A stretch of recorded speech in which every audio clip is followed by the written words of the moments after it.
Hello, आप सब कैसे हैं? उम्मीद करते हैं आप सब लोग ठीक होंगे, पढ़ाई अच्छी चल रही होगी। तो दोस्तों, क्लास 9th की एनसीईआरटी कंप्लीट हो चुकी थी। क्लास 10th की एनसीईआरटी शुरू होने वाली है आज। तो देखेंगे आज हम चैप्टर नंबर 1 और चैप्टर नंबर 2 आज कंप्लीट करवाएंगे हम। ये न्यू एनसीईआरटी है, अपडेटेड एनसीईआरटी है। जो पहला चैप्टर है वो है यूरोप में राष्ट्रवाद। ठीक है ना? तो राष्ट्रवाद का मतलब होता है कि किसी भी देश के नागरिक का उस देश के प्रति कंप्लीट रूप से मतलब पूर्णतः उसके राष्ट्र के प्रति समर्पित प्रेम भावना, वो राष्ट्रवाद कहलाता है एक तरीके से। तो फ्रेडरिक शार्यू कौन थे? एक फ्रांसीसी चित्रकार था। कौन था ये? फ्रांसीसी चित्रकार था। फ्रांसीसी क्रांति के दौरान कलाकार स्वतंत्रता को महिला का रूप प्रदान करते थे।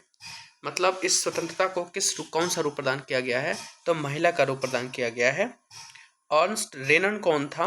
यह भी एक फ्रांसीसी दार्शनिक है जो 1882 में साबान, जिसको सॉर्बोन बोलते हैं, विश्वविद्यालय में अपने व्याख्यान में राष्ट्र की समझ को प्रस्तुत किया, जो आगे चलकर प्रसिद्ध निबंध के रूप में छपा, जिसका शीर्षक था राष्ट्र क्या है। मैं आपको यहाँ से क्वेश्चन बता दे रहा हूँ कैसे बनेगा। पूछेगा कि राष्ट्र क्या है, शीर्षक का ये शीर्षक नाम का जो निबंध है वो किसके द्वारा लिखा गया है? वो एक फ्रांसीसी दार्शनिक अर्नेस्ट रेनन के द्वारा लिखा गया है। क्लियर है ना? चलिए, ये पॉइंट यहाँ से था। अब पॉइंट यहाँ से शुरू होता है मेन, कि फ्रांसीसी क्रांति और राष्ट्र का विचार। यहाँ से आप लोग बिल्कुल ध्यान से देखेंगे। राष्ट्रवाद की पहली स्पष्ट अभिव्यक्ति 1789 में फ्रांसीसी क्रांति के साथ शुरू हुई थी। ठीक है ना? पितृभूमि और नागरिक जैसे विचारों ने एक संयुक्त समुदाय के अंतर्गत समान अधिकार प्राप्त थे। सबको अधिकार क्या था? प्राप्त था। एक शब्द है यहाँ पर, पितृभूमि। ठीक है ना? जब फ्रांस की घटनाओं का खबर यूरोप के विभिन्न शहरों में पहुंची, तो छात्र तथा शिक्षित मध्य वर्ग के अन्य सदस्य कह रहा है कि अन्य सदस्य जैकोबिन क्लबों की स्थापना करने लगे। जैकोबिन क्लब में आपको बता दें, इस क्लब ऐसा क्लब था जो छोटे तबके से लोग आते थे और अपने विचारों को रखते थे, अपने विचारों को बांटते थे आपस में कि कैसे हमको रहना है। मतलब इन क्लबों में छोटे तबके के लोग ज़्यादा आते थे। ठीक है ना? मध्यम वर्गीय सदस्य मान सकते हैं आपको। कह कि 1790 में फ्रेंच की सेना हॉलैंड, बेल्जियम, स्विट्जरलैंड और इटली के बड़े इलाके में क्या करने लगी थी? घुसने लगी थी। उसके बाद से फिर फ्रांस में वापस राजतंत्र को लाकर नेपोलियन ने निसंदेह वहाँ प्रजातंत्र को नष्ट किया था। मैं आपको बता दूं, जब फ्रांसीसी क्रांति हुई थी 1789 में, उस समय वहाँ का जो निरंकुश राजा लुई 16वां था ना, वहाँ पे लोगों के ऊपर इतना ज़्यादा अत्याचार कर दिया था कि लोगों के मन से वो उतर गया था। मतलब लोगों की भावनाएं इसके प्रति काफ़ी निरंकुश, वो उसका तो था ही, लोगों का भी इसके प्रति निरंकुश भावना होने लगा। प्रेम की भावना इस राजा के पास से हटती गई।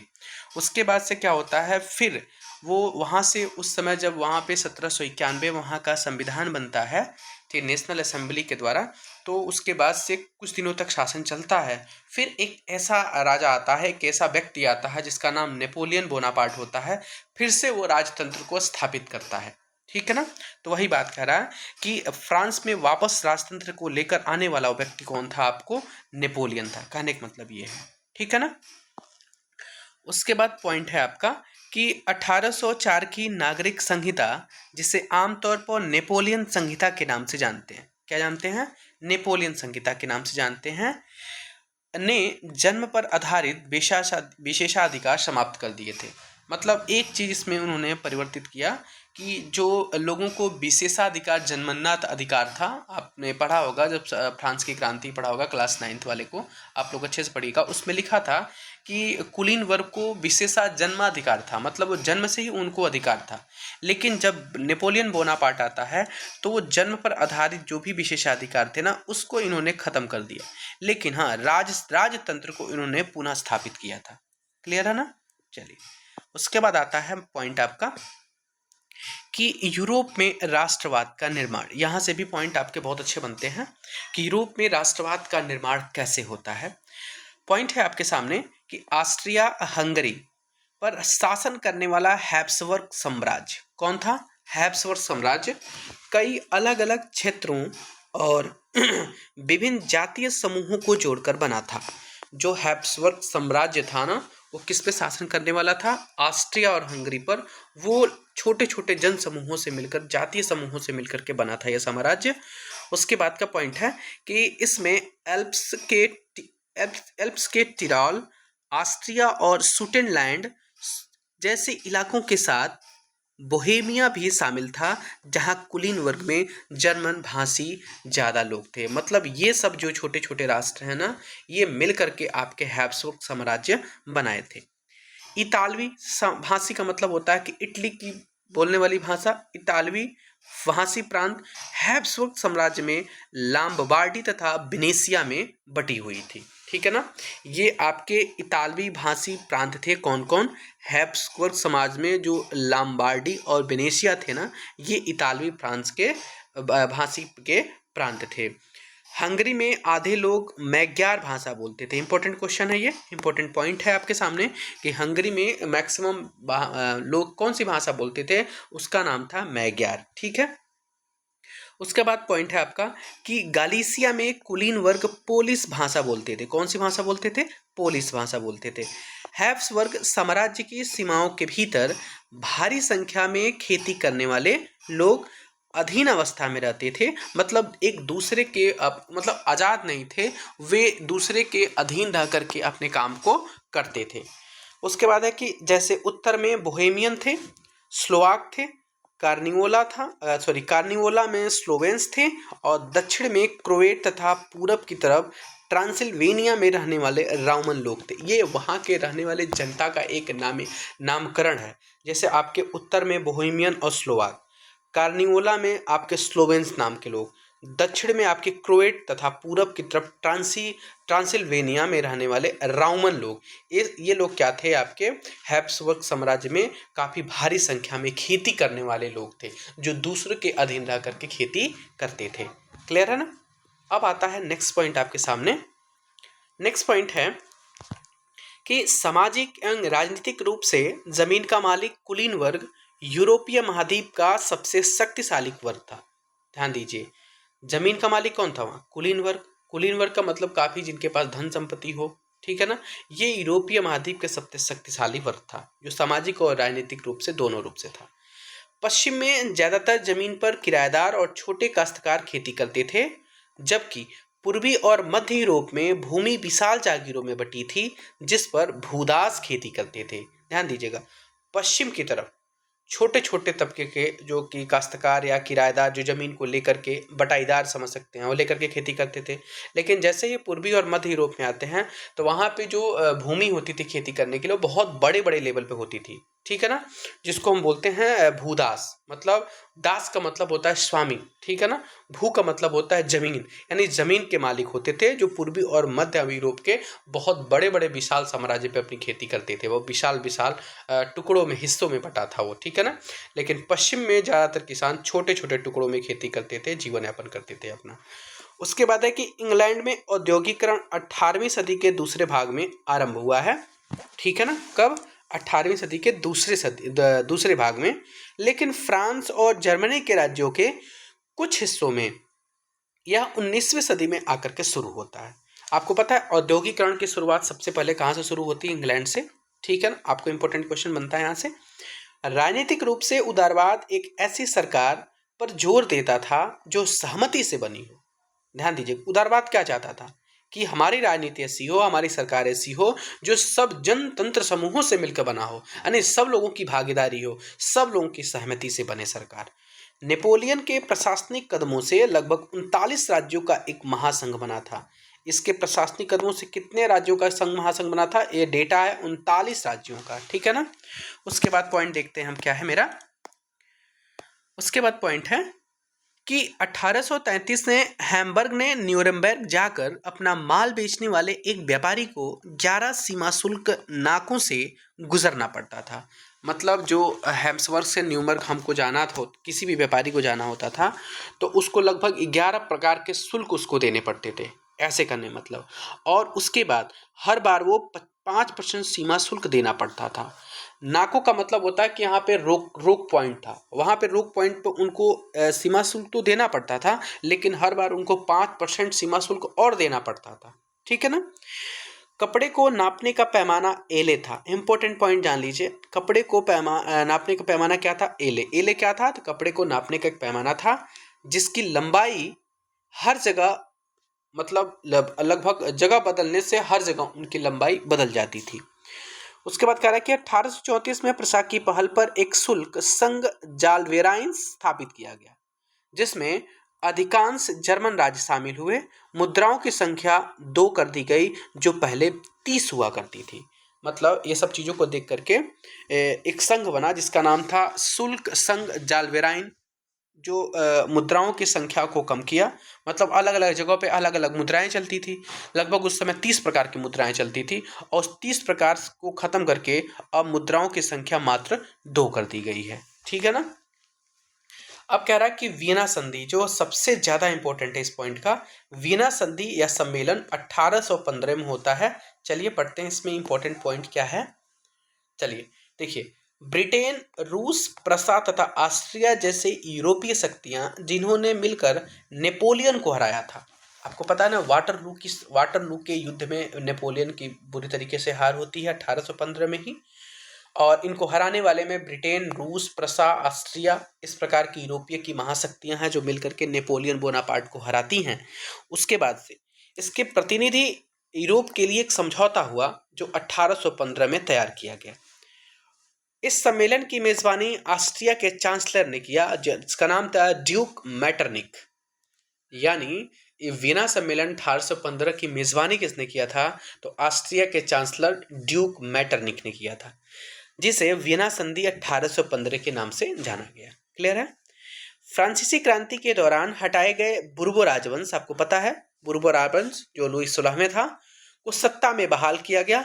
मतलब उनको नहीं किया गया, उस वंश से संबंधित कोई लोग थे उनको सत्ता में दोबारा बहाल किया जाता है।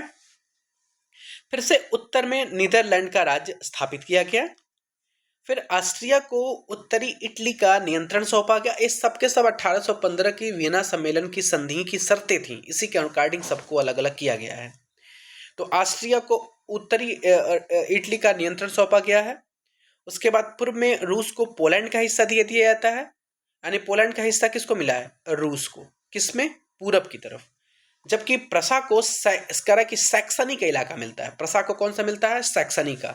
और रूस को कौन सा मिलता है? पोलैंड का। और ऑस्ट्रिया कौन सा मिलता है? उत्तरी इटली का। ध्यान दीजिएगा 3 चीज। नई रूढ़िवादी व्यवस्था के आलोचक उदारवादी राष्ट्रवादियों द्वारा उठाया गया एक मुख्य मुद्दा था प्रेस की आज़ादी। वो क्या चाहते थे कि प्रेस की आज़ादी दीजिए, जिससे हम अपनी बातों को सबके सामने रख सकें। आपके क्या कमी है, आप में क्या सुधार करना चाहिए, जनता के प्रति हम जनता के सामने हम सभी चीज़ों को रख सकें। सभी लोगों के सामने समान की भावना कैसे जागृत किया जाए। ठीक है ना। तो वे चाहते थे कि प्रेस की आज़ादी मिले, इसका उन्होंने बहुत बड़ा मुद्दा उठाया था। क्लियर है ना मेरी बात। चलिए आगे बढ़ते हैं। उम्मीद करते हैं जो भी भाई बहन मेरे चैनल पे नए आ रहे होंगे और मेरे चैनल को सब्सक्राइब जरूर कर लेंगे, और एक लाइक तो, यदि आपको मेरी वीडियो पसंद आ रही होगी तो एक लाइक जरूर करेंगे। नेक्स्ट पॉइंट है आपके सामने, ये पॉइंट है आपका जूसेप मैत्सिनी। बहुत इंपॉर्टेंट पॉइंट है ये, बहुत इंपॉर्टेंट पर्सन है ये। इसके बारे में देखते हैं। ये इटली का एक क्रांतिकारी युवा था। ठीक है ना, जिसका जन्म 1807 में जनेवा में हुआ। कहाँ पे हुआ? जनेवा में। यह कार्बोनरी के गुप्त संगठन का सदस्य भी था। ठीक है ना। 3 पॉइंट। इटली में जन्म, जनेवा में जन्म, इटली क्रांतिकारी युवा नेता, कार्बोनरी के गुप्त संगठन का एक एक्टिव मेंबर भी था ये। 24 साल की युवावस्था में लिगुरिया में क्रांति करने के लिए बहिष्कृत कर दिया जाता है।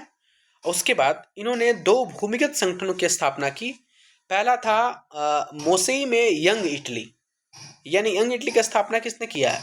जूसेप मैत्सिनी ने किया था, जूसेपी मैत्सिनी ने। और दूसरा है बर्न में यंग यूरोप, यानी यंग यूरोप और यंग इटली दोनों की स्थापना जूसेप मैत्सिनी ने किया था।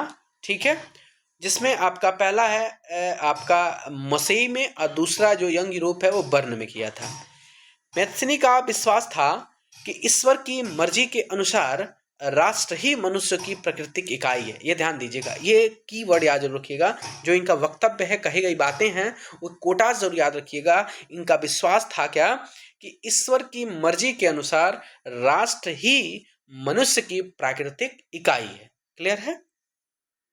उसके बाद मैटरनिक ने उसे मतलब मैथ्सिनी को क्या कहा है कि हमारी सामाजिक व्यवस्था का सबसे खतरनाक दुश्मन बताया। किसने कहा था? मैटरनिक ने, जो ऑस्ट्रिया का चांसलर था। उसने मैथ्सिनी को क्या कहा? ये हमारी सामाजिक व्यवस्था का सबसे खतरनाक इंसान है, ये दुश्मन बताया उनको। ठीक है। और जूसेफ मैथ्सिनी और बर्न 1833 में यंग यूरोप की स्थापना की। यंग यूरोप की स्थापना कब हुई है? 1833 में हुई है। ठीक है ना? चलिए, ये सब के सब इंपॉर्टेंट पॉइंट थे। अब आते हैं क्रांतियों का युग। क्रांतियों का युग पढ़ते हैं। जो क्रांतियों का युग है वो 1830 से लेकर के 1848 तक चला है, जिसमें पहला पॉइंट है कि प्रथम विद्रोह फ्रांस में जुलाई 1830 में शुरू होता है। ठीक है ना? उस 1830 में बुर्बो राजा को उदारवादी क्रांतिकारियों ने उखाड़ फेंका था और उनकी जगह एक संवैधानिक राजतंत्र की स्थापना हुआ, जिसका अध्यक्ष लुई फिलिप था। ध्यान दीजिएगा, जो आपका संवैधानिक राजतंत्र स्थापित हुआ था फ्रांस में, उसका जो अध्यक्ष हुआ वो लुई फिलिप था। कौन था? Louis Philippe. मैटरनिक ने टिप्पणी की थी। क्या टिप्पणी की थी? कि जब फ्रांस छींकता है तो बाकी यूरोप की सर्दी जुकाम हो जाता है। मतलब जैसे ही फ्रांस में कुछ ना कुछ शुरू होता है, वैसे ही पूरे यूरोप में इसकी आक्रामक स्थिति बन जाती है। पूरे यूरोप में इसकी भनक लग जाती है और हर जगह आपके विवाद और ये सारी लड़ाई झगड़े शुरू हो जाते हैं। कहने का मतलब ये है, मैटरनिक ने इस बात को टिप्पणी की है। जुलाई क्रांति के फलस्वरूप United Kingdom of the Netherland से अलग हो गया था। जुलाई क्रांति जब हुई थी तो उसी समय आपका जो यूनाइटेड किंगडम है ना, ऑफ द नीदरलैंड से अलग हो गया। उसके बाद है कि यूरोप में क्रांतिकारी राष्ट्रवाद की प्रगति से यूनानियों का आज़ादी के लिए संघर्ष 1821 में क्या होता है? आरंभ होता है। फिर से पॉइंट आपके सामने हैं, आते हैं ऊपर। देखिए, 1832 में कुस्तुनतुनिया की संधि ने, ध्यान दीजिएगा, कुस्तुनतुनिया की संधि कब? 1832 ने यूनान को एक स्वतंत्र राष्ट्र की मान्यता दे दी। यूनान को क्या कहा? कि अब आज से आप स्वतंत्र हैं और आपको एक राष्ट्र की मान्यता दे दी जाती है। कब? कुस्तुनतुनिया की संधि के अनुसार। यूजीन देलाक्रोआ सबसे महत्वपूर्ण फ्रेंच रूमानी चित्रकार था। यूजीन देलाक्रोआ कौन था? एक फ्रेंच रूमानी चित्रकार था। जर्मन दार्शनिक योहान ग्राटफिड ने जैसे रूमानी चिंतकों ने दावा किया कि सच्ची जर्मनी संस्कृति उसके आम लोगों में निहित थी। उसके बाद का पॉइंट है कि कैरोल कुर्पिरुकी ने राष्ट्रीय संघर्ष, पोलैंड को स्वतंत्र करने के लिए बात हुई थी राष्ट्रीय संघर्ष में, का अपने ओपेरा तथा संगीत से गुणगान किया और पोलेनैस और माजूरका जैसे लोक नृत्यों को राष्ट्रीय प्रतीकों में बदल दिया। ध्यान दीजिएगा, ये जो पोलेनेसा और माजूरका एक प्रकार का क्या है? लोक नृत्य है। ठीक है ना? और ये जो भी संघर्ष हुआ है, कैरोल कुपर्निकी ने किया था, गुणगान किया था, वो पोलैंड को स्वतंत्र करने के लिए, पोलैंड को आज़ाद करने के लिए कैरोल कुपर्निकी ने संगीत के माध्यम से इस चीज़ का, पोलैंड को स्वतंत्र करने के लिए राष्ट्रीय संघर्ष किया और बाद में आकर के उसको एक पोलनैस और माजूरका नाम का लोक नृत्य था, उसको उस पोलैंड का राष्ट्रीय प्रतीकों में उन्होंने चिन्ह दे दिया। मतलब राष्ट्रीय चिन्हों के प्रतीकों में क्या कर दिया? उसको बदल दिया। क्लियर है ना? चलिए, ये थोड़ा सा टेढ़ा पॉइंट है, इसलिए मैंने थोड़ा सा एक्सप्लेन करने की कोशिश की। उम्मीद करते हैं आप लोगों को समझ में आ गया होगा। ठीक है ना? उसके बाद है कि 1848 में उदारवादियों की क्रांति। देखते हैं, 1848 में यूरोपीय देश में किसान मजदूरों का विद्रोह होता है। फिर फ्रैंकफर्ट शहर में जर्मन इलाके में बड़ी संख्या में राजनीतिक संगठनों ने मिलकर एक सर्व जर्मन नेशनल असेंबली के पक्ष में मतदान किया। कब कब किया था? 1848 की बात है। 18 मई 1848 में 831 निर्वाचित प्रतिनिधियों ने फ्रैंकफर्ट संसद में अपना स्थान ग्रहण किया और वहीं पर जाकर के ये जो भी प्रतिनिधि थे वे आकर के अब सदस्यता ग्रहण करते हैं। उसके बाद से क्या होता है कि जब प्रतिनिधियों ने प्रसा के राजा फ्रेडरिक विल्हेम फोर्थ को ताज पहनाने की कोशिश की। किसको? राजा फ्रेडरिक विल्हेम फोर्थ जो प्रसा का था, पहनाने की कोशिश की तो उन्होंने उसको मना कर दिया, मतलब अस्वीकार किया और उन राजाओं का साथ दिया जो निर्वाचित सभा के विरोधी थे। जो निर्वाचित हुए थे 831 लोग, इनके जो विपक्ष में लोग थे, जब इनको पहनाने की कोशिश की गई ताज फ्रेडरिक विल्हेम फोर्थ को, तो उन्होंने कहा मैं नहीं पहनूंगा, ये जो हकदार हैं, ये हमारे जो विरोधी हैं वो हैं। कहा कि लुइजे ऑटो पीटर्स एक राजनीतिक कार्यकर्ता थी, ये मतलब महिला थी, महिला का नाम जहाँ पर भी आया उनको सोच समझ के पढ़िएगा, जिसने महिलाओं की पत्रिका और तत्पश्चात एक नारीवादी राजनीतिक संगठन की स्थापना किया था। यानी जब 1848 की उदारवादी क्रांति शुरू होती है, उस समय एक महिला कार्यकर्ता आती है, राजनीतिक कार्यकर्ता, जिनका नाम था लुइजे ऑटो पीटर्स। ठीक है ना? वो महिलाओं के लिए बहुत सारा भूमिका अदा की है, बहुत सारा काम किया उन्होंने महिलाओं की पत्रिकाओं का संपादन किया, नारीवादी राजनीतिक संगठन को स्थापना की और महिलाओं के लिए जोर शोर रूप से भागीदारी भी किया। ठीक है ना? क्या नाम था उनका? लुइजे ऑटो पीटर्स। ठीक है ना? अब आते हैं नेक्स्ट पॉइंट आपके सामने है इटली, जर्मनी और इटली का निर्माण। देखते हैं। राष्ट्रवादी भावनाएं मध्यम वर्गीय जर्मन लोगों में काफ़ी व्याप्त थी और उन्होंने 1848 में जर्मन महासंघ के विभिन्न इलाकों को जोड़कर एक निर्वाचित संसद द्वारा शासित राष्ट्र राज्य बनाने का प्रयास किया था। उसके बाद का पॉइंट है कि प्रसा ने राष्ट्रीय एकीकरण के आंदोलन का नेतृत्व संभाला। किसने संभाला? प्रसा ने। उसके बाद उसका प्रमुख मंत्री ऑटोवन बिस्मार्क, क्या नाम था? ऑटोवन बिस्मार्क इस प्रक्रिया का जनक था। यानी राष्ट्रीय एकीकरण आंदोलन का नेतृत्व संभालने वाला प्रसा, जिसका एक प्रमुख मंत्री बिस्मार्क, जो उस प्रक्रिया का जनक माना जाता था। 7 वर्ष के दौरान ऑस्ट्रिया, डेनमार्क और फ्रांस से 3 युद्धों में प्रसा को जीत हुई थी और एकीकरण की प्रक्रिया यहीं से क्या होती है? प्रारंभ होती है। जनवरी 1871 में वर्साय में हुए एक समारोह में प्रसा के राजा विलियम प्रथम को जर्मनी का सम्राट घोषित किया गया है। क्या किया गया है? किसको? राजा विलियम प्रथम को जर्मनी का सम्राट घोषित कर दिया जाता है। कहाँ, कब? जनवरी 1871 में। चलिए आते हैं नेक्स्ट पॉइंट की तरफ। उसके बाद का पॉइंट है वर्साय के महल में, जिसको हम शीश महल का नाम देते हैं, प्रसा के काइजर विलियम प्रथम के नेतृत्व में नए जर्मन साम्राज्य की घोषणा होती है। ठीक है? अब आते हैं हम इटली की तरफ। देखिए, इटली जर्मनी की तरह ही एक हैब्सबर्ग साम्राज्य में बिखरा हुआ था। देखिए, हैब्सबर्ग साम्राज्य मैंने आपको पहले बताया है, छोटे छोटे टुकड़ियों का एक कंप्लीट ग्रुप का एक क्या था, ये एक बोल सकते हैं कि हेड था, जो कि छोटे छोटे राज्यों से मिलकर के जन समूहों से मिलकर के ये साम्राज्य बना था और उसी में इटली, जर्मनी जैसे भी साम्राज्य स्थापित थे। ठीक है ना? 19वीं शताब्दी में इटली 7 राज्यों में बटा हुआ था, जिनमें से केवल एक सार्डिनिया पिडमॉन्ट में एक इतालवी राजघराने का शासन था। उसके बाद मंत्री प्रमुख कावूर, जिसने इटली के प्रदेशों को एकीकृत करने वाले आंदोलन का नेतृत्व किया, न तो क्रांतिकारी था और न ही जनतंत्र में विश्वास करने वाला, लेकिन उसके बावजूद भी जो मंत्री कावूर था वो इटली के प्रदेशों को एकीकृत करने के लिए कंप्लीट रूप से अपने आप को समर्पित भावना से उसका आंदोलन का नेतृत्व किया था। उन्होंने बोला कि ये एक्चुअली ये क्रांतिकारी भी नहीं था और वहाँ के जनतंत्र में समूहों में विश्वास करने वाला भी नहीं था, लेकिन फिर भी इटली के प्रदेशों को एकीकृत करने में आंदोलन का इन्होंने नेतृत्व किया है। कौन था वो? मंत्री प्रमुख में कावूर।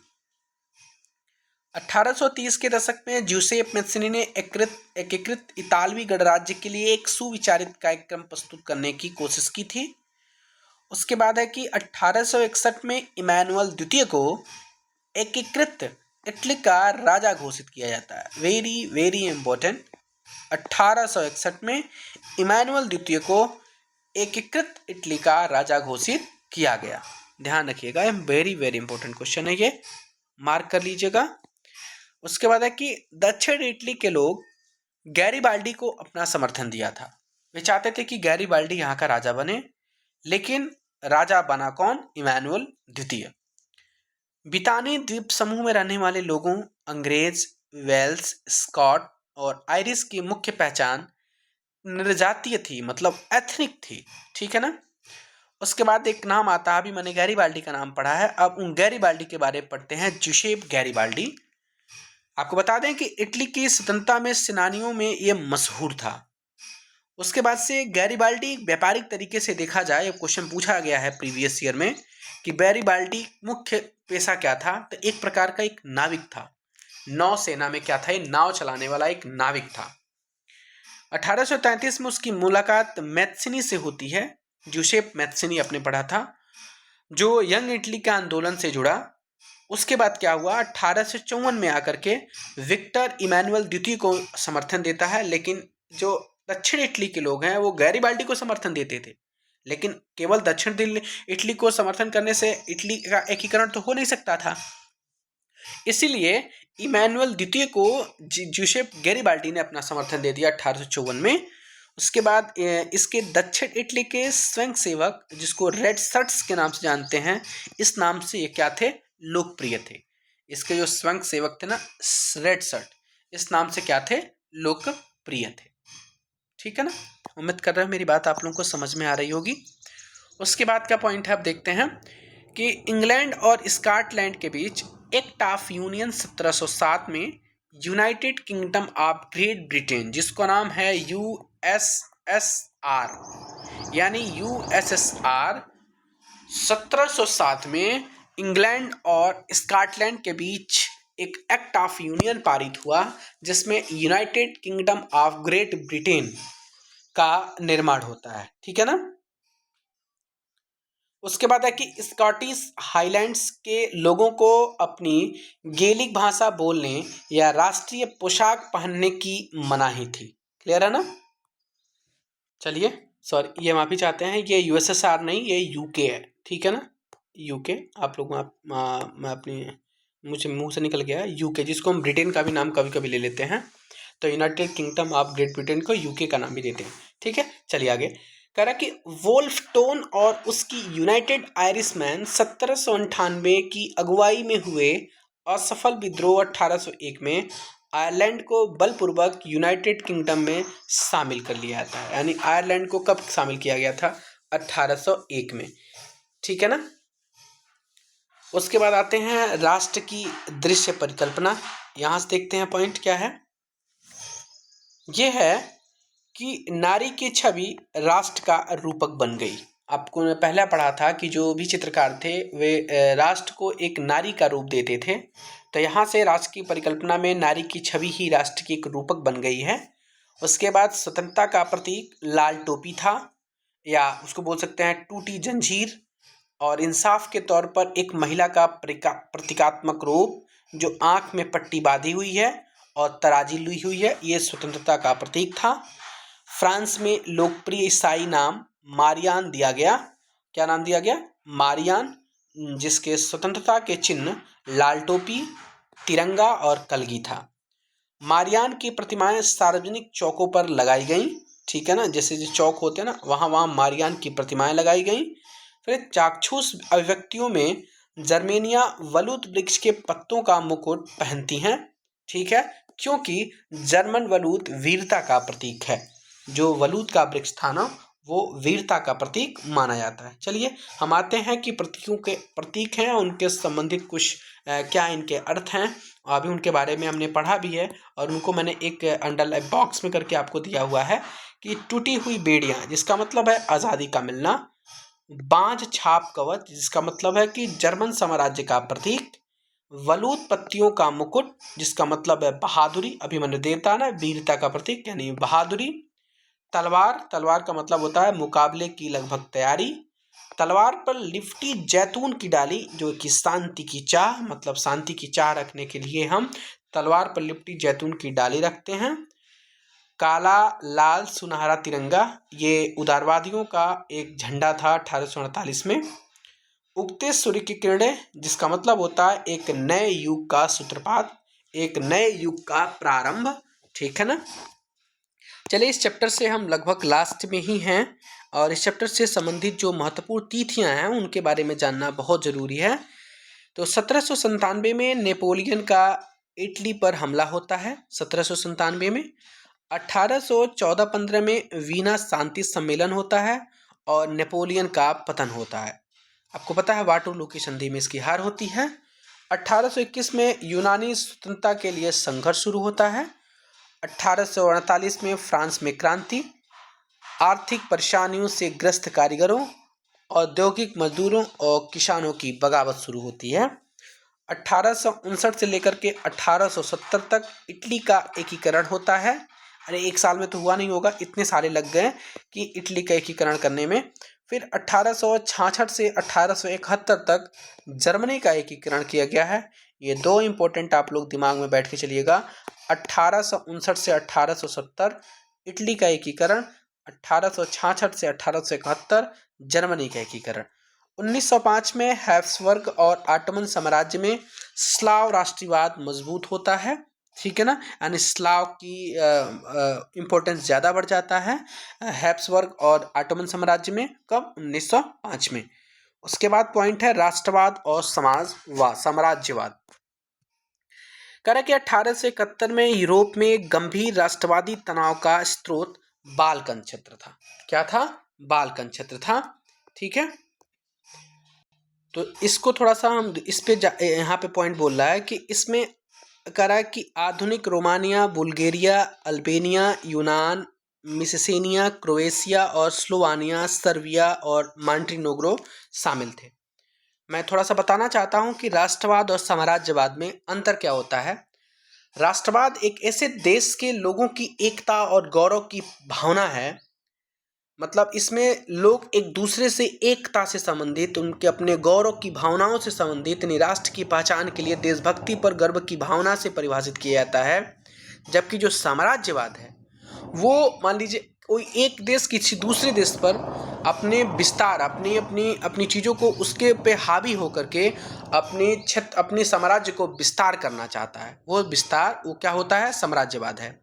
मतलब एक वर्ड में राष्ट्रवाद एक देश के लोगों की एकता और गौरव की भावना है, जबकि साम्राज्यवाद किसी देश का किसी देश पर विस्तार करने से है। समझ में आया कि नहीं आया? यानी राष्ट्रवाद राष्ट्रीय पहचान है और वहीं साम्राज्यवाद जैसे मान लीजिए आर्थिक या सांस्कृतिक रूप से हस्तक्षेप करके किसी दूसरे पर, दूसरे राज्य पर, किसी दूसरे देश पर साम्राज्य को बढ़ाने की भावना है। समझ आ गया होगा मेरी बात। चलिए, अब आप पॉइंट है आपका कि बाल्कन क्षेत्र का एक बड़ा हिस्सा ऑटोमन साम्राज्य के नियंत्रण में था। यानी पूछ देगा पॉइंट कि जो बाल्कन जो क्षेत्र है इसका जो बड़ा हिस्सा है वो किसके नियंत्रण में था? तो ऑटोमन साम्राज्य के नियंत्रण में था। ये चूंकि ये परिभाषा नहीं है, ये यहाँ पे ये पॉइंट था कि 1831 के यूरोप में जो गंभीर राष्ट्रवादी तनाव का स्रोत बाल्कन क्षेत्र था, इसमें कौन कौन से देश शामिल थे? ये सब के सब देश शामिल थे। और राष्ट्रवाद और साम्राज्यवाद के बारे में मैंने आपको बता दिया है, जिसमें बाल्कन क्षेत्र किसके अधीन था? ऑटोमन साम्राज्य के अधीन। अब इसके बाद हम आते हैं चैप्टर नंबर 2 की तरफ, जो कि बहुत बहुत इंपॉर्टेंट होने वाला है, भारत में राष्ट्रवाद। क्लियर है ना? तो चलिए स्टार्ट करते हैं इसको। पॉइंट है आपका कि पहला विश्व युद्ध, फिर खिलाफत और असहयोग, इसके बारे में जिक्र है इसमें। 1918 से 1919, 1920 से 1921 में देश के बहुत सारे हिस्सों में फसल खराब हो गए। उसी समय एक फ्लू बीमारी जिसको महामारी फैल गई। उसके बाद से क्या होता, मतलब इस टाइम पीरियड में बहुत ज़्यादा हमारे देश में अलग अलग हिस्सों में फसल की खराबी, अलग अलग हिस्सों में महामारी फैली, जिसके वजह से लोग त्राहिमाम करने लगे। मतलब कि लोगों के अंदर काफ़ी परेशानियां झेलनी पड़ी। फिर से 1921 की जनगणना के मुताबिक एक दुर्भिक्ष और महामारी के कारण 120 से लगभग 130 लाख लोग मारे गए थे। ठीक है ना? उसके बाद क्या कह रहा है कि महात्मा गांधी जनवरी 1915 कब? जनवरी 1915 में भारत लौटे। कहाँ से? दक्षिण अफ्रीका से। ठीक है ना। उसके बाद से क्या पॉइंट है आपका कि 6 नवंबर 1913 को, ये पॉइंट ध्यान रखिएगा, इंपॉर्टेंट है ये। 6 नवंबर 1913 को न्यू साइकिल से ट्रांसवाल की ओर बढ़ रहे इस जुलूस का नेतृत्व गांधी जी कर रहे थे। कहाँ से कहाँ? न्यू साइकिल से ट्रांसवाल की तरफ, दक्षिण अफ्रीका की बात कर रहे हैं हम इसमें। यही दक्षिण अफ्रीका में नस्लभेदी सरकार से सफलतापूर्वक लोहा लिया था और ये इनका गांधी जी का जो नेतृत्व था वो सफल हुआ था। उसके बाद से 1917 में चंपारण इलाकों का इन्होंने दौरा किया, जिसको हम चंपारण आंदोलन के नाम से जानते हैं। उसके बाद 1917 में गुजरात के खेड़ा में किसानों की मदद के लिए एक सत्याग्रह का आयोजन किया है। फिर उसके बाद से 1918 में गांधी जी सूती कपड़ा उद्योग में कारखानों में मजदूरों के बीच जो सत्याग्रह आंदोलन चलाए जा रहे थे अहमदाबाद में, वहां पर भी पहुंचकर वे नेतृत्व संभाले। मतलब 1917 में पहला आंदोलन था गांधी जी का भारत में, जो कि आपके नील उत्पादन के विरोध में, जो किसान हमारे बिहार में पश्चिमी चंपारण के जिले में काफ़ी इनके ऊपर मतलब कर का प्रत्यारोपण करके और इनको जबरदस्ती नील उगाने का जबरदस्ती थोपा जा रहा था। 3 कट्ठिया, जिसको पद्धति का नाम देते हैं कि 20 कट्ठा में आपको 3 कट्ठे पर कम से कम नील की खेती करनी पड़ेगी। उसमें किसान काफ़ी परेशान थे, जिसमें से 1917 में आकर के गांधी जी से राजकुमार शुक्ल जी मिलते हैं और उनसे आग्रह करते हैं कि आप बिहार चलिए और लोगों की संवेदनाएं जो हैं वो सुनिए और हमारे लड़ाई में आप भी भागीदारी बनिए। तो वहीं से गांधी जी तैयार होते हैं और जाते हैं चंपारण में, और वहीं से उनका पहला आंदोलन शुरू होता है। उसके बाद से वे गुजरात के खेड़ा में भी आते हैं, वहाँ पर भी किसानों की मदद के लिए उन्होंने सत्याग्रह चलाया है। वहाँ पर भी काफ़ी ज़्यादा कर का रोपण हो गया था किसानों के ऊपर, जिससे किसान काफ़ी परेशान थे। उसके बाद से गांधी जी 1918 में आते हैं। सूती कपड़ा का एक कारखाना था, उसमें क्या हुआ था, अहमदाबाद, वहाँ पर किसानों का, ये जो भी कारखाने में मजदूर काम करने वाले थे, उनका कहना था कि हमको जो बोनस दिया जा रहा है वो ज़्यादा होना चाहिए, वो कम दिया जा रहा है। इसके लिए भी गांधी जी ने वहाँ पे आंदोलन छेड़ करके और अपनी बात मनवा ली थी अंग्रेजों से। इस तरह की गांधी जी की विचारधाराएं अलग अलग हमारे देशों में धीरे धीरे पनपने लगी, और उसके बाद से गांधी जी काफ़ी लोकप्रिय हुए हमारे भारत में।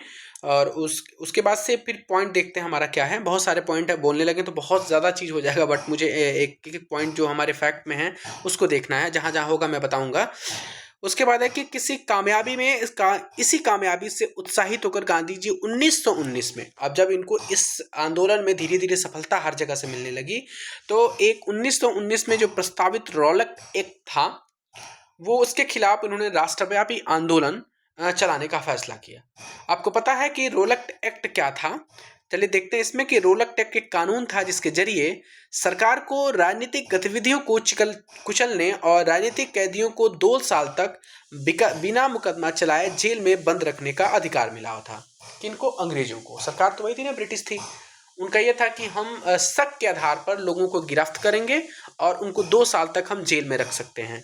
ये एक कानून था और जिसके विरोध में काफ़ी भारत में अलग अलग जगहों पर विद्रोह हुए। सबसे ज़्यादा विद्रोह आपके पंजाब में हुआ था और यही वजह था जलियांवाला बाग हत्याकांड होने का।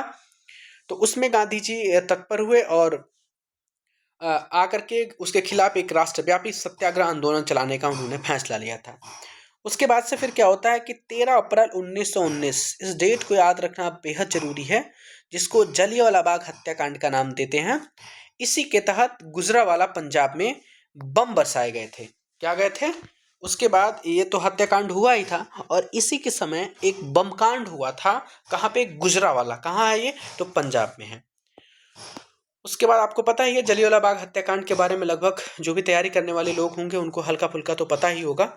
इसमें जनरल डायर नाम का एक व्यक्ति था जो इसके हुक्म से जो सिपाही थे लोगों को घसीट कर चलने के लिए मजबूर कर रहे थे। और भले ही रॉलेट एक सत्याग्रह एक बहुत बड़ा आंदोलन था, लेकिन अभी भी वह मुख्य रूप से शहरों और कस्बों तक ही सीमित था, गांव के लोगों के पास नहीं जा चुका था। इसमें आपको बता दें कि बहुत सारे लोगों की मौतें हुई थी, निहत्थे गोलियां चला दी गई थी। इसमें से बताया जाता है कि लगभग हज़ारों लोग, वहाँ पे कुआं है जलियांवाला बाग में, अमृतसर में पड़ता है, वहाँ पे आप जाएंगे तो वहाँ पे कुआं है। उस कुएं में बताया जाता है कि कितनी औरतें जो कि उनके पेट में बच्चे थे वो मर गए थे, बूढ़े थे वो मर गए थे। चूंकि ये यहाँ पे एक शांति सम्मेलन हो रहा था, शांति समझौता हो रहा था, और एक डॉक्टर किचलू थे, उनके विरोधी को लेकर के भी प्रदर्शन हो रहा था। तो किसी ने जाकर के अंग्रेजों को बता दिया कि ये देखिए, आप लोगों के विपक्ष में, आप लोगों के विरोध में यहाँ पर जनसभाएं हो रही हैं, जिससे आपका जो जनरल डायर था उन्होंने हुक्म कर दिया सिपाहियों को गोलियां बरसाने की, और निहत्थे गोलियां लोगों पर बरसा दी गई, जिससे हज़ारों लोगों की मौतें, हज़ारों मतलब अनगिनत लोगों की मौतें हुई। बताया जाता है कि हज़ारों लाशें तो उस कुएं में से निकाली गई थी। सोचिए कितनी बेहद तरीके से, कितनी ब्रुटल तरीके से लोगों को मारा गया था। तो ये था आपका 1919 का जलियांवाला बाग हत्याकांड। आप लोगों को समय मिलेगा तो किताब ज़रूर पढ़िएगा। नेट पे सर्च करके आप लोग ज़्यादा से ज़्यादा पढ़िए, बहुत अच्छा अच्छा कंटेंट आपको प्रोवाइड किया गया वहाँ पर, और वो चीज़ें दिमाग पे सेट भी होती हैं। चलिए उसके बाद देखते हैं फिर पॉइंट आपका क्या है। ये जो चैप्टर नंबर 2 है ना, भारत में राष्ट्रवाद, वो बेहद जरूरी है, बहुत बहुत जरूरी है, आप सबको पढ़ना चाहिए। उसके बाद पॉइंट है कि पहले विश्व युद्ध में ऑटोमन साम्राज्य यानी तुर्की की हार होती है। उसके बाद से इस हार से उनको डर था कि खलीफा पर बहुत ज़्यादा शक्ति संधि थोपी जाएगी और इनसे बहुत ज़्यादा हर्जाना लिया जाएगा। इससे डर का माहौल पूरे मुस्लिम साम्राज्य में था, मुस्लिम लोगों के बीच में था। उसके बाद से क्या होता है कि खलीफा की शक्तियों की रक्षा के लिए मार्च 1919 में बंबई में एक खिलाफत समिति की स्थापना होती है, ये भारत में।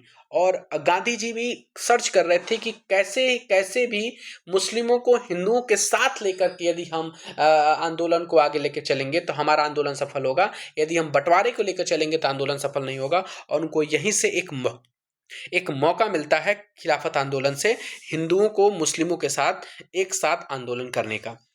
फिर उसमें एक मोहम्मद अली और शौकत अली नाम के दो लोग थे, उन्होंने गांधी जी के साथ चर्चाएं शुरू कर दी हैं खिलाफत को लेकर के, खलीफा की शक्तियों को रक्षा करने के लिए। उसके बाद सितंबर 1920 में कांग्रेस के कोलकाता अधिवेशन, ध्यान दीजिएगा, सितंबर 1920 कांग्रेस के कोलकाता अधिवेशन में गांधी जी ने भी दूसरे नेताओं को इस बात पर राजी कर लिया कि खिलाफत आंदोलन के लिए समर्थन और स्वराज के लिए एक सहयोग आंदोलन हमें शुरू कर देना चाहिए। अपनी बात तो मनवा लिया, सब कुछ हो गया। उसके बाद से क्या होता है फिर देखते हैं। उसके बाद से पॉइंट है कि गांधी जी की एक अपनी पुस्तक थी, उस पुस्तक का नाम था हिंद स्वराज, जो 1909 में लिखी गई थी। उसमें कहा था कि भारत में ब्रिटिश शासन भारतीयों के सहयोग से ही स्थापित हुआ है, यानी भारत के लोगों की ही देन है कि यहाँ पर ब्रिटिश साम्राज्य स्थापित है। उसके बाद उन्होंने कहा और इसी सहयोग से चल पा रहा है। अगर भारत के लोग सहयोग वापस ले लें तो साल भर के भीतर ब्रिटिश शासन ढह जाएगा और स्वराज की स्थापना हो जाएगी, मतलब हमारा देश स्वतंत्र हो जाएगा, सबको समान अधिकार मिलने लगेगा। तो ये लोगों से एक विनती करने का, एक आग्रह करने का भी एक जरिया था। उन्होंने कहा कि जैसे ही आप लोगों ने अंग्रेजों का साथ देकर के अंग्रेज राज्य को स्थापित करवाने की कोशिश की है, वैसे ही आप लोग उनका साथ छोड़िए और अंग्रेजों के शासन को खत्म करिए और स्वराज की स्थापना कीजिए। इसकी बात गांधी जी ने अपने किताब हिंद स्वराज के माध्यम से कहा था। उसके बाद देखते हैं 1920 की गर्मियों में गांधी जी और शौकत अली आंदोलन के लिए समर्थन जुटाते हुए देश भर में यात्राएं करते रहे। ये गांधी जी के साथ ये शौकत अली ने काफ़ी मेहनत किया था और वे देश भर में यात्राएं किए और लोगों को एक साथ एकत्र करने की कोशिश किए। उसके बाद पॉइंट है कि आखिरकार दिसंबर 1920 में, अभी देखिएगा, अभी इस समझौते में इस कार्यक्रम पर हस्ताक्षर नहीं हुए थे, स्वीकृति नहीं हुई थी, अभी ये बात तो मनवा लिए थे हाँ होना चाहिए, लेकिन ऑफिशियल रूप से इनको डिक्लेयर नहीं किया गया था। फिर आकर के क्या होता है 1920 में कांग्रेस के नागपुर अधिवेशन, वो कलकत्ता अधिवेशन था, ये नागपुर का अधिवेशन होता है, जिसमें एक समझौता हुआ और असहयोग कार्यक्रम पर स्वीकृति की मोहर लग गई। इसके मतलब ऑफिशियल अनाउंस हो गया कि अब असहयोग कार्यक्रम को शुरू किया जाए। क्लियर है ना। उसके बाद विदेशी कपड़ों को पश्चिमी आर्थिक और सांस्कृतिक प्रभुत्व का प्रतीक माना जाता था और प्रतीक मानने के चलते इसी असहयोग आंदोलन में इनको जलाया गया। हर जगह अलग अलग इनके कपड़ों को आगजनी की गई, जिससे कम से कम लोगों के अंदर एक भावना जागृत हो सके कि हम अपने देश से प्रेम करते हैं, हम दूसरे देश के वस्तुओं को हम नहीं एक्सेप्ट करेंगे। ठीक है ना, एक अलग अलग अलग जगाने का एक काम किया था। उसके बाद देखते हैं असहयोग खिलाफत आंदोलन जनवरी 1921 में शुरू होता है। फिर से आंदोलन की शुरुआत शहरी और मध्य वर्ग की हिस्सेदारी के साथ शुरू होती है। जाहिर सी बात है, जहाँ पे लोग पढ़े लिखे रहेंगे, शहरों में कस्बों में लोग पढ़े लिखे थे, उनके पास पैसे थे, तो आंदोलन की शुरुआत कभी भी शहरों से ही होती है, गांवों से कम देखने को मिलती है, क्योंकि यहाँ पे एक लोगों में एकजुटता नहीं होती है, आर्थिक स्थिति की कमी होती है, बहुत सारा चीज़ होता है जिसकी वजह से कोई आंदोलन शुरू नहीं हो पाता, सक्सेस नहीं हो पाता है। उसके बाद है कि विदेशी सामानों का बहिष्कार, शराब की दुकानों की पिकेटिंग, एक शब्द है पिकेटिंग की गई, विदेशी कपड़ों की होली जलाई गई। मैंने आपको बता दिया था कि जो भी विदेशी कपड़े थे उनको जला दिया जाता था।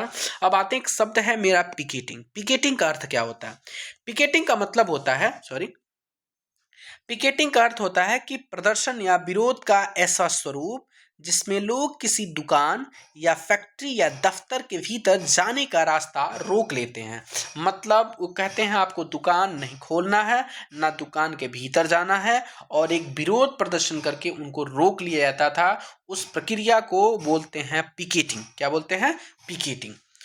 अवध में एक सन्यासी बाबा हैं रामचंद्र, जो किसानों का नेतृत्व कर रहे थे। इसके पहले बाबा फीजी में गिरमिटिया मजदूर के तौर पर, गिरमिटिया मजदूर भारत से मजदूर के तौर पर ले जाया जाता था और उनसे काम करवाया जाता था, तौर पर काम कर चुके थे। उनका आंदोलन तालुकदारों और जमींदारों के खिलाफ था। उनका मानना था कि हमको धोखाधड़ी से लोगों को बहला फुसलाकर अपने देश से दूसरे देश में समुद्री रास्ते तय करके हमको वहाँ पर ले जाया जाता है और वहाँ पर प्रताड़ित किया जाता है। हमको वहाँ पर नज़रबंद रख के हमको एक से ज़्यादा, मतलब जितने घंटे की काम करने के लिए हम लोग गए हैं उससे ज़्यादा काम किया जाता था। वो गिरमिटिया मजदूर लगभग भारत के यूपी के पूर्वी हिस्से और बिहार के पश्चिमी हिस्सों से लोग ज़्यादा जाते थे। आपको बता दें, ये पॉइंट भी आता है, एग्जाम में आया हुआ है।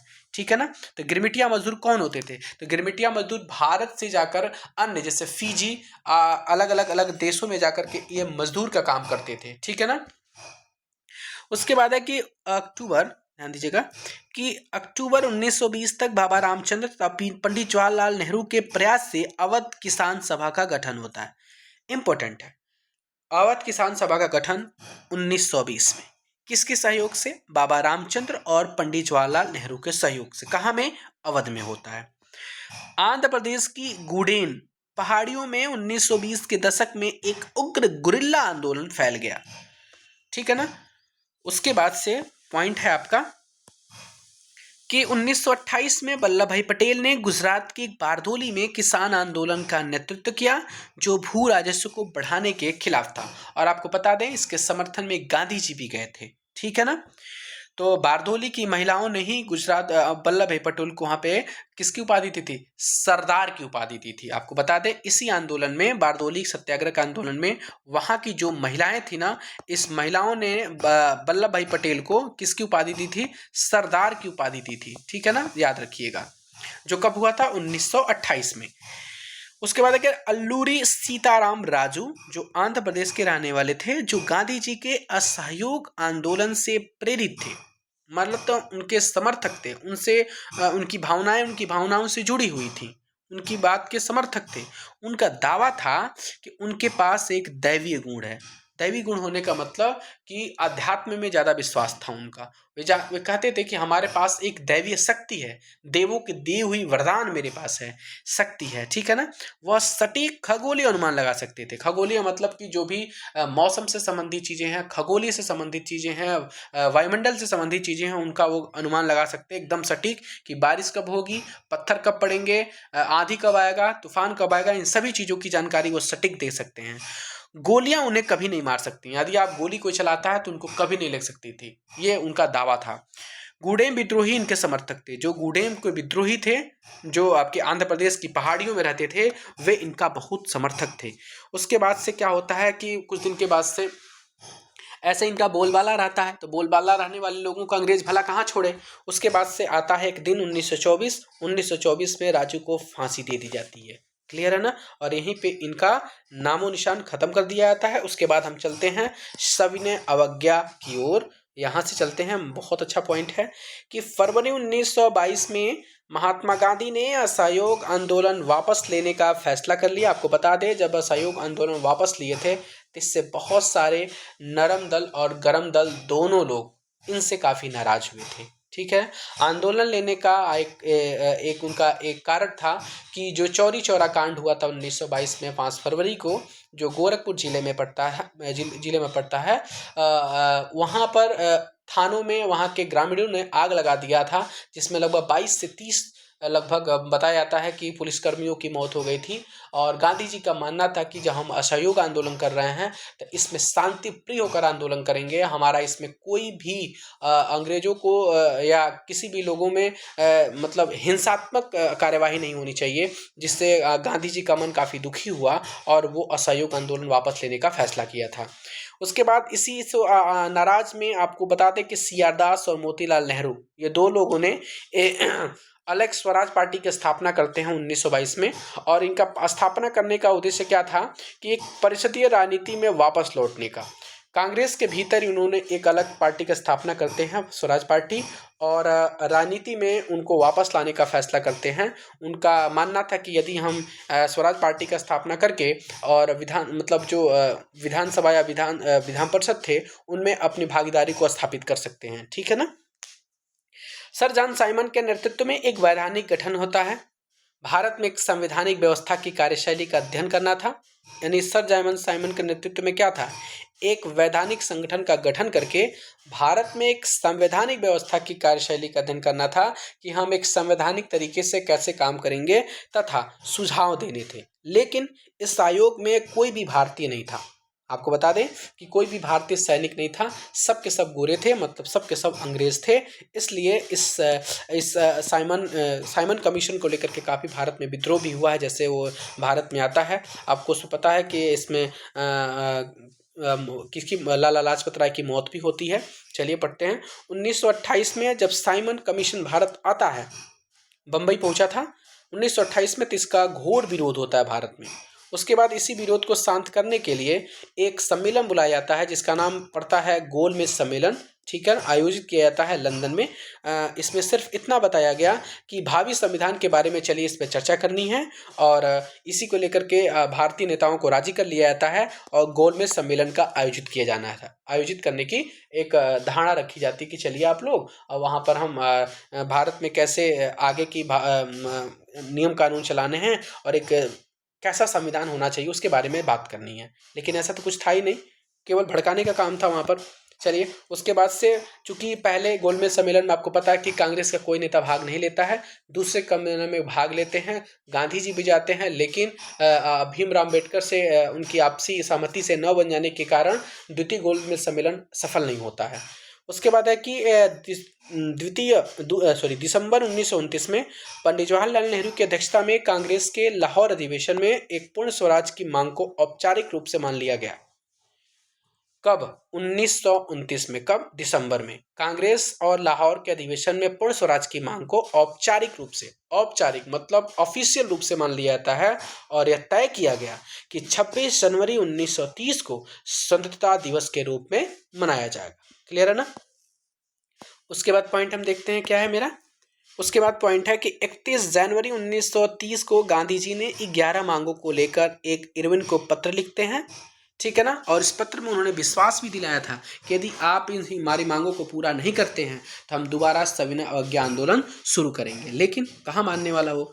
गांधी ने अपने विश्वस्त वॉलंटियरों के नामक मतलब उनके साथ जो भी समर्थक थे, यात्रा 12 मार्च को साबरमती आश्रम से शुरू करते हैं और 240 किलोमीटर की दूर दांडी तक उन्होंने शुरू किया था। दांडी पहुंच करके आपको पता है कि वहाँ पे नमक कानून तोड़ते हैं, और नमक कानून तोड़ने के बाद से मतलब आगे की कार्रवाई शुरू करते हैं। ये कब हुआ था? जब उन्होंने 11 मांगों को मांगा और इरविन ने उसको पूरा नहीं किया और आश्वासन दिए थे कि यदि आप नहीं करेंगे तो हम सविनय अवज्ञा आंदोलन पे बैठ जाएंगे, जिसमें से आपको पता है कि नियम कानून भी तोड़ने का एक सिलसिला था। ठीक है ना।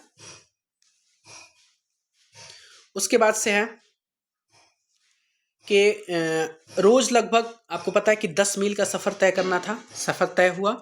अंत में जाकर के 6 अप्रैल को दांडी पहुंच जाते हैं गांधी जी अपने समर्थकों के साथ और वहीं पर नमक बनाकर नमक कानून को तोड़ दिया जाता है। ठीक है ना। उसके बाद से यहीं से और तोड़ने के बाद से सविनय अवज्ञा आंदोलन की शुरुआत होती है। यानी सवज्ञा आंदोलन की शुरुआत माना जाएगा तो 6 अप्रैल से माना जाएगा, क्योंकि 6 अप्रैल को वो नमक कानून तोड़ते हैं और तोड़ने के बाद से वो सविनय अवज्ञा आंदोलन की शुरुआत करते हैं। अप्रैल 1930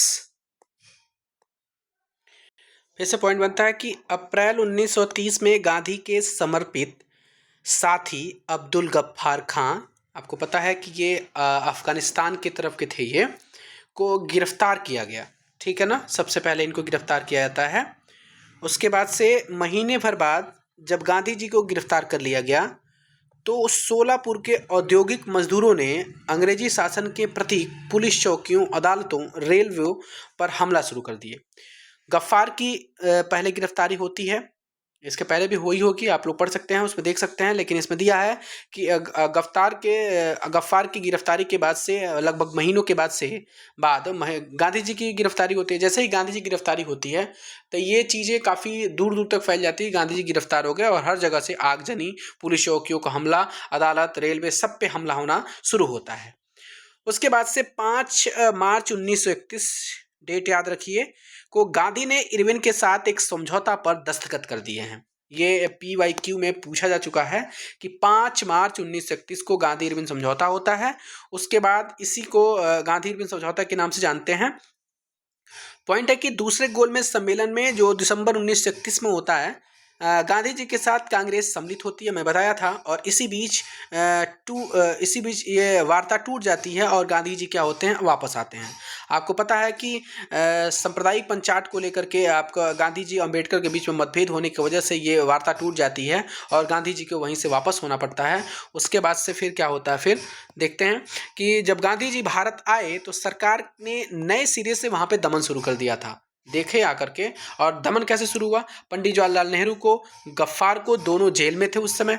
और ये सब देख करके 1932 में गांधी जी ने पुनः सविनय अवज्ञा आंदोलन शुरू कर दिया। देखा कि ये तो हमारे देश में इतने ज़्यादा दमन शुरू हो गया है, हमारे जो मेन नेता लोग हैं उनको गिरफ्तार कर दिया गया है, ये क्या है। तो उन्होंने सब देख करके 1932 में दोबारा पुनः सविनय अवज्ञा आंदोलन को शुरू करते हैं। और धीरे धीरे लगभग ये आंदोलन 2 साल तक चलता रहता है।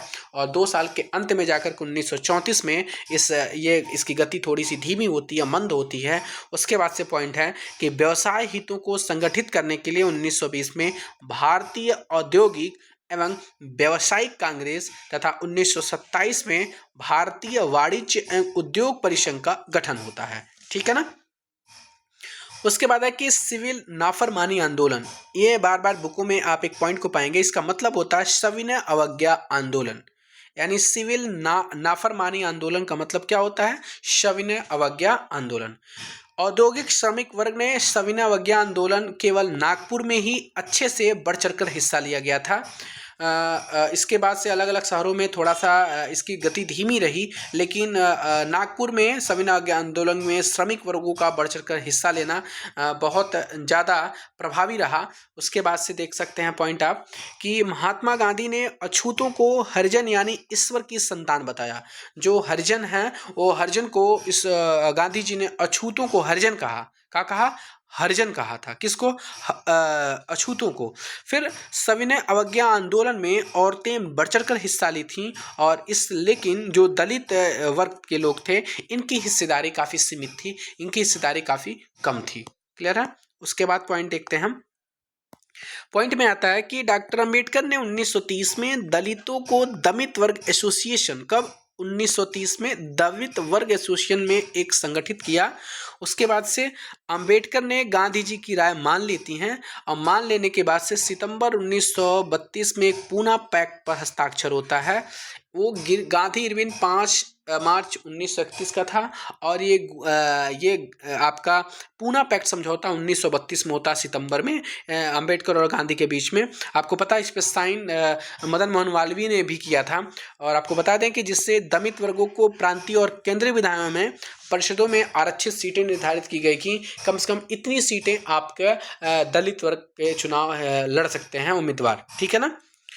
1928 में दिल्ली में स्थित फिरोजशाह कोटला के मैदान में बैठक में Hindustan socialist Republican army HSRA 1928 में दिल्ली में स्थापित होती है। उसके बाद इसके नेताओं में भगत सिंह, जतिन दास, अजय घोष, अन्य लोग, चंद्रशेखर आजाद, ये सब लोग इसमें क्या थे, शामिल थे, ठीक है ना। एक कई बार क्वेश्चन पूछा जा चुका है, ध्यान में रखिएगा। 1929 में भगत सिंह बटुकेश्वर दत्त ने लेजिस्लेटिव असेंबली में एक बम फेंका और उसी साल उसी ट्रेन को उड़ाने का प्रयास भी किया गया जिसमें लॉर्ड इरविन यात्रा करके जा रहे थे, लेकिन भाग्यवश वो बच गया और उसके बाद से इनको काफ़ी सज़ा भी होती है। उसके बाद देखते हैं कि जिस समय भगत सिंह की फांसी होती है, लगभग 23 मार्च 1931 को 3 लोगों की फांसी होती है। आपको पता है कि भगत सिंह, बटुकेश्वर दत्त और किसकी फांसी होती है, एक लोग और हैं, इनकी फांसी होती है। 3 लोग की फांसी होती है 23 मार्च 1931 को। उसके बाद लगभग उनकी जो उम्र थी ना वो 23 साल की थी। 23 मार्च को याद नोट कर सकते हैं, 23 साल की उम्र थी भगत सिंह की, ठीक है ना। राजगुरु, भगत सिंह, राजगुरु और बटुकेश्वर दत्त 3 लोगों की फांसी होती है 23 मार्च 1931 को। उस समय भगत सिंह की आयु थी वो 23 साल की थी। बंकिम चंद्र चट्टोपाध्याय ने अपने उपन्यास आनंद मठ में वंदे मातरम को शामिल किया तथा भारत की छवि के निर्माण का आरंभ भी किया था। आपको बता दें आनंद मठ उपन्यास किसके द्वारा रचित है, बंकिम चंद्र चट्टोपाध्याय, उसी में वंदे मातरम को उन्होंने शामिल किया था। उसके बाद स्वदेशी आंदोलन की प्रेरणा से अवनींद्रनाथ टैगोर जो 1905 में भारत माता के एक विख्यात छवि को चित्रित किया। इस पेंटिंग में भारत माता को एक सन्यासिनी के रूप में दिखाया गया है। मद्रास में नटेशा शास्त्री ने the folklores of the southern India के नाम से तमिल में लोक गाथाओं का एक विशाल संकलन 4 खंडों में प्रकाशित किया। कौन, नटेशा शास्त्री, ठीक है ना। उसके बाद क्या पॉइंट देखते हैं कि बंगाल में स्वदेशी आंदोलन के दौरान तिरंगा झंडा हरा पीला लाल तैयार किया जाता है। कब, स्वदेशी आंदोलन में जो झंडा तिरंगा का कलर था वो हरा पीला लाल था। इसमें ब्रिटिश भारत के 8 प्रांतों का प्रतिनिधित्व करते हुए एक अर्धचंद्राकार दिखाया गया था। गांधी जी के स्वराज का झंडा जो था वो सफ़ेद, हरा और लाल था। इसके मध्य में गांधी जी की गांधीवादी प्रतीक चरखे को दी गई थी जो स्वावलंबन का प्रतीक था। स्वावलंबन का मतलब होता है अपने पैरों पर खड़ा होना, ठीक है ना। निष्कर्ष देखते हैं। 14 जुलाई 1942 को वर्धा में कार्यकारिणी में कांग्रेस कार्य समिति ने ऐतिहासिक भारत छोड़ो आंदोलन का प्रस्ताव पारित किया है। फिर 8 अगस्त 1942 को बम्बई में अखिल भारतीय कांग्रेस समिति ने इस प्रस्ताव का समर्थन किया। इसे अंग्रेजों को पूरी तरह भारत छोड़ने पर जोर दिया गया और इसी आंदोलन में आपको बता दें कि गांधी जी ने करो और मरो का नारा भी दिया था। किसमें, भारत छोड़ो आंदोलन में।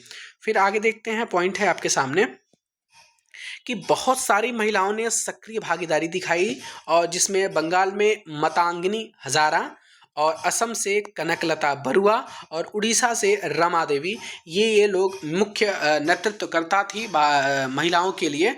महिलाओं की सक्रिय भागीदारी भी देखने को मिलती है, जिसमें अलग अलग जगहों से अलग अलग ये नाम आपके सामने हैं। यह आंदोलन वास्तव में एक जन आंदोलन था। जन आंदोलन का मतलब हो कि लोग कंप्लीट रूप से हमारे देश को आज़ाद कराने के लिए भूमिका में आए। लोग स्वतः ही, किसी को जोड़ने की जरूरत नहीं पड़ी, लोग स्वतः इस आंदोलन में कूद पड़े और आंदोलन में भागीदारी दी, ठीक है ना। और उसके बाद से देखते हैं, लास्ट पॉइंट है आपका कि कुछ महत्वपूर्ण तिथियां दी गई हैं। आपको पता है कि भारत में राष्ट्रवाद से संबंधित जो तिथियां हैं ना वो इतना ज़्यादा इम्पोर्टेंट है। एक पॉइंट आपको इसमें ध्यान से देखना पड़ेगा। आप लोग वीडियो को, आपको पसंद आए तो वीडियो को लाइक ज़रूर करें। चलिए पॉइंट देखते हैं इसमें जो महत्वपूर्ण तिथियां हैं कि 1918 से 1919, ध्यान दीजिएगा। 1918 से 1919 अभी हमने पढ़ा था कि बाबा रामचंद्र ने उत्तर प्रदेश में किसानों को संगठित करते हैं और अवध किसान सभा की स्थापना 1920 में होती है, ठीक है ना। फिर 1919 में आपको पता है 13 अप्रैल का दिन था, और रौलट एक्ट के खिलाफ गांधी ने हड़ताल और जलियांवाला बाग हत्याकांड शुरू होता है। फिर जनवरी 1921 में असहयोग और खिलाफत आंदोलन शुरू होते हैं। फिर फरवरी 1922, ये डेट है 5 फरवरी, चौरी चौरा गांधी जी के सहयोग, गांधी जी ने असहयोग आंदोलन वापस लेते हैं और चौरी चौरा कांड घटता है। फिर मई 1924 में अल्लूरी सीताराम राजू की गिरफ्तारी होती है और उनको फांसी दे दी जाती है। फिर दिसंबर 1929 में लाहौर अधिवेशन होता है। कांग्रेस पूर्ण रूप से स्वराज मांग को स्वीकार कर लेती है और 1930 में अंबेडकर ने दलित वर्ग की स्थापना करते हैं। उसके बाद से पॉइंट है आपका मार्च 1930 की बात है कि दांडी में एक नमक कानून बनाकर इस नमक कानून का उल्लंघन किया जाता है, और यहीं से 6 अप्रैल तक ये चलता है, और 6 अप्रैल को नमक कानून तोड़ा जाता है और 6 अप्रैल से सविनय अवज्ञा आंदोलन शुरू होता है।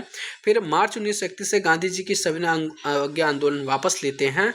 फिर आपका क्या होता है, जब गांधी इरविन समझौता होता है 5 मार्च को, तभी, ठीक है ना, ये डेट था।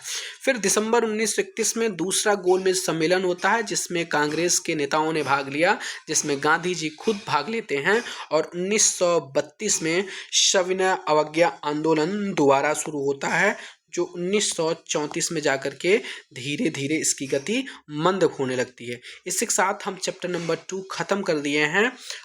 जो लोग क्लास 9th को नहीं देखे हैं, पहले क्लास 9th को देखें, आपको प्लेलिस्ट मिल जाएगी, प्लेलिस्ट में जाइए, जो वीडियो आपने नहीं देखा देखिए।